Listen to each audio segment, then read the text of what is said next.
Pour beaucoup de personnes, l'arrivée de la nouvelle année, c'est souvent l'occasion de se reprendre en main, de changer peut-être quelque chose dans notre mode de vie, de faire un peu plus d'exercice, manger mieux.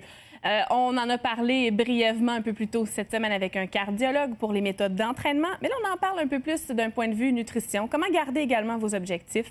On en parle avec Claudine Larivière de Pluriel qui est avec nous. Bon matin. Bon matin, Andréane. Début de l'année, Oui. on est plusieurs à avoir toujours ces fameuses résolutions-là. Oui. Elles sont dures, elles sont difficiles à garder. Par où on commence pour rester motivé? Bien, c'est sûr que, tu sais, comme je dis toujours dans mes chroniques, c'est toujours le bon moment pour commencer, mais quand c'est la nouvelle année, c'est comme un bon prétexte aussi pour le faire.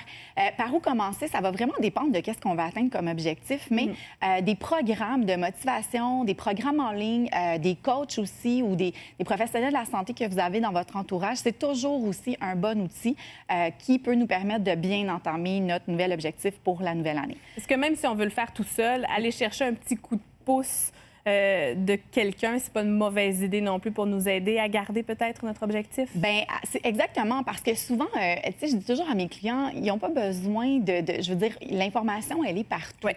Le problème, c'est qu'on doit être accompagné pour faire ces changements de comportement-là et adopter des habitudes qui sont meilleures. Et c'est là la problématique, en fait, puis c'est là exactement ou le moment où il faut venir s'outiller.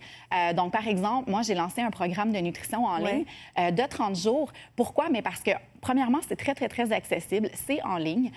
Ensuite de ça, bien, c'est un programme aussi qui se fait sur 30 jours, donc qui est une période assez réaliste, mais qui est hyper importante parce que, tu te rappelles, on en avait déjà parlé, la psychologie du changement, c'est que, en fait, c'est plus facile de reprendre une mauvaise habitude dans une durée, dans le fond, de 21 à 66 jours. C'est vraiment une période critique. Donc, cherchez un encadrement qui va au moins vous encadrer, vous motiver pendant une période de 30 jours. Donc, vraiment, là, c'est la meilleure chose à aller faire. Et là, c'est quoi ce programme-là? Parce qu'il y en existe toutes sortes, finalement. Oui, toi, tu en proposes un. Oui. 30 jours, c'est assez pour se donner de bonnes nouvelles habitudes pour peut-être continuer après ça une fois le programme terminé? Exactement. Bien, en fait, recherchez quelque chose qui va bien entamer vos nouvelles habitudes. Vous voulez aussi trouver quelque chose qui va être motivant, qui va vous donner de l'information pratico-pratique, réaliste, que vous pouvez mettre en application à tous les jours, mais de façon très facile, pas contraignante non plus, pas restrictive. Donc, si c'est un programme de nutrition, lisez bien les détails, informez-vous, posez les questions, assurez-vous que ça vraiment, ça répond à vos besoins et que ça va vous permettre d'atteindre votre objectif. Est-ce qu'on doit quand même rester réaliste et pas se lancer dans l'excès? J'ai déjà vu passer des programmes comme 30 jours sans sucre, où là, on coupe absolument tout du jour au lendemain. Est-ce que c'est mieux d'y aller un petit peu plus graduellement pour garder ces bonnes habitudes-là?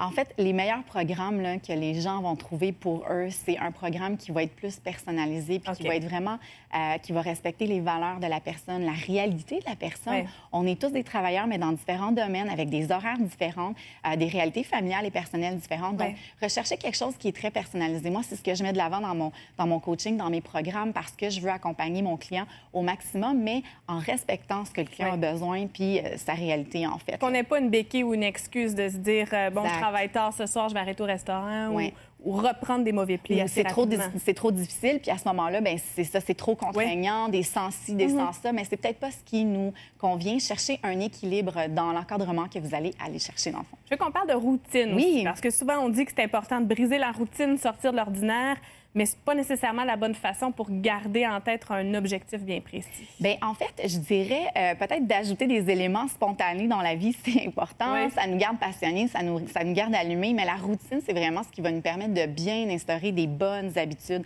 Donc, si vous voulez changer les habitudes, il faut juste adopter une routine qui va être différente. C'est vraiment ce qui va vous permettre de bien installer ces habitudes-là. Ça évite d'hésiter. C'est comme le matin, on se brosse les dents. En tout cas, moi, je le fais. On se brosse les dents. On se pose pas de questions. Exactement. Pourquoi? Bien, parce que c'est devenu une habitude. Ça fait partie de notre hygiène de vie. Donc, il faut partir aussi avec cette façon de penser-là, que maintenant, on a des nouvelles habitudes avec une nouvelle routine. Puis, il faut que ça devienne un peu inné. C'est pas quelque chose auquel on va passer. Donc, ça va vraiment éliminer la procrastination et l'hésitation. Ça va nous permettre juste de mettre en place les bonnes habitudes sans trop y penser, là, dans le fond. Si on décide de s'associer avec un coach, avec une nutritionniste, avoir quelques conseils, bon, il y a quand même des coûts qui sont associés à ça. Oui. Est-ce qu'il y a des avantages à le faire, par exemple, en ligne plutôt qu'en personne? Est-ce que Oui. c'est moins cher? Est-ce que c'est plus accessible? Bien, super bonne question. En fait, moi, c'est la première fois que je lance un programme en ligne parce que, justement, je voulais donner accès à cette information-là. Les gens n'ont pas besoin de se déplacer pour venir me rencontrer. Souvent aussi, les programmes vont être à plus petit coût. Donc, exemple, vous allez avoir plusieurs heures que le professionnel va avoir mis dans ce programme-là, mais vous avez accès à l'information pour un moindre coût. Regardez aussi s'il est reçu pour les assurances, c'est possible. Exemple, si moi, je suis membre de l'Ordre des diététistes professionnels du Québec, à ce moment-là, je vais y mettre un reçu parce que c'est un service qui est reconnu. Alors, vous pouvez regarder ce type de service-là aussi. C'est très, très avantageux. Donc, vraiment. finalement, ça vaut la peine pour avoir peut-être ce petit coup de pouce-là pour nous aider à garder le cap. Absolument. On parle de nutrition, c'est pas tellement loin de l'entraînement physique non plus. On veut se reprendre en main. Là aussi, c'est peut-être une bonne idée, j'imagine, de se faire une routine, de se faire un calendrier, puis de dire on va aller au gym telle journée par semaine et de se forcer, de s'obliger à y aller en quelque sorte. Oui, absolument. Bien, c'est le même principe. Peu importe votre objectif que vous allez décider, c'est vraiment d'y aller avec un encadrement, juste parce que encore une fois, pas parce que vous ne savez pas comment le faire, mais parce que la motivation, on peut aller la chercher de notre environnement. Puis c'est vraiment ce qui va faire la différence en bout de ligne quand on va adopter des nouvelles habitudes, atteindre un objectif santé. Nourriture, c'est important. Oui. Des éléments énergisants, fruits et légumes. Moi, je sais, j'ai de la misère souvent au bout de la journée à aller chercher les quantités recommandées. De préparer des jus, puis c'est une belle façon de les consommer. Bien, je réinvente pas la roue. Hein. C'est sûr que le matin, on est pressé ou on n'aime pas trop nos légumes, on ne sait pas trop comment traiter nos fruits. C'est l'hiver, on manque d'énergie. On veut faire on veut faire nos réserves de bons nutriments d'énergie. Écoute, ça m'a pris 5 minutes, les 2 breuvages que vous avez ici. Très, très simple. Ici, c'est en fait un jus de carottes et de pommes. Donc, c'est très... Même, vous pouvez voir, là, ça commence déjà à décanter un peu. Oui, mais c'est très, très, très rapide si vous pouvez investir dans un bon juicer, là, en bon québécois. Ensuite de ça, un smoothie ici, lait de soya, banane, fraises. J'ai pris des fraises surgelées parce qu'en ce moment, c'est pas les plus belles. Mais comme vous pouvez voir, ça donne un super beau smoothie. Puis j'ai rajouté de la banane biologique à l'intérieur. Donc 5 minutes, c'est facile. Le matin, ça donne un boost d'énergie. Vous pouvez rentrer ça facilement dans vos nouvelles habitudes. Collation, oui. Puis on refait nos réserves de bonnes vitamines, antioxydants. On rebooste notre système immunitaire. Là. Merci, Claudine. C'est toujours un plaisir. Bonne nouvelle année. Oui, bonne nouvelle année. Tes petits conseils vont aider probablement nos téléspectateurs. Merci.